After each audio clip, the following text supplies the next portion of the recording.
स्वामी समर्थ.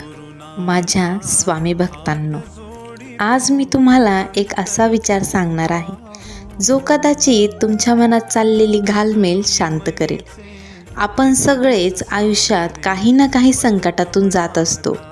कधी घरच्या अडचणी, कधी पैशाची चिंता, कधी नात्यातील गैरसमज आणि कधी मनावर इतका ताण येतो की रडावंसं वाटतं.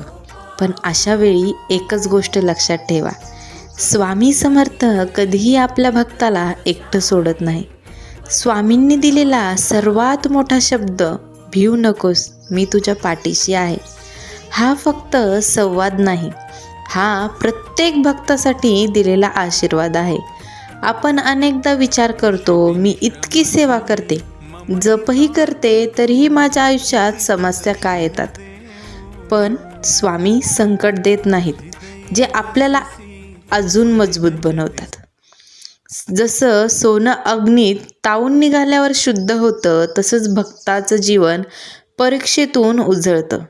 जर आज तुमच्या आयुष्यात काही अडचणी असेल तर समजा, स्वामी तुम्हाला मोठ्या आनंदासाठी तयार करत आहेत.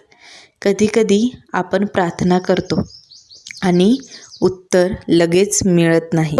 मनात शंका येते, पण लक्षात ठेवा, स्वामी उशीर करतात पण अन्याय कधीच करत नाही. त्यांनी वेळोवेळी आणि ती वेळ आपली नेहमी आपल्या भल्यासाठीच असते.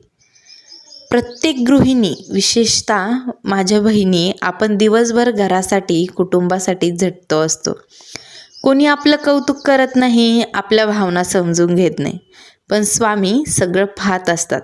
आपल्या प्रत्येक अश्रूंची त्यांना जाणीव असते. कधीकधी आपण खूप थकतो बरं का, तेव्हा फक्त डोळे मिटा आणि मनात म्हणा, श्री स्वामी समर्थ. फक्त 11 वेळा नाव घ्या. मन हलकं होईल, हृदय शांत होईल आणि एक वेगळीच ऊर्जा जाणवेल. स्वामींची सेवा म्हणजे मोठे मोठे विधी नाहीत. सेवा म्हणजे मनात श्रद्धा ठेवणे, चुकीच्या मार्गावर न जाणे आणि कोणाचेही वाईट न विचार करणे. जर आपण चांगलं करत राहिलो तर स्वामी आपल्या आयुष्यात योग्य वेळ, योग्य बदल घडवतातच.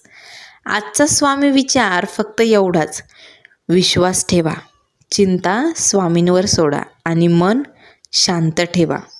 कारण जेव्हा आपण स्वामींना आपल्या आयुष्याची जबाबदारी देतो, तेव्हा ते आपल्या आयुष्याला योग्य दिशा देतात.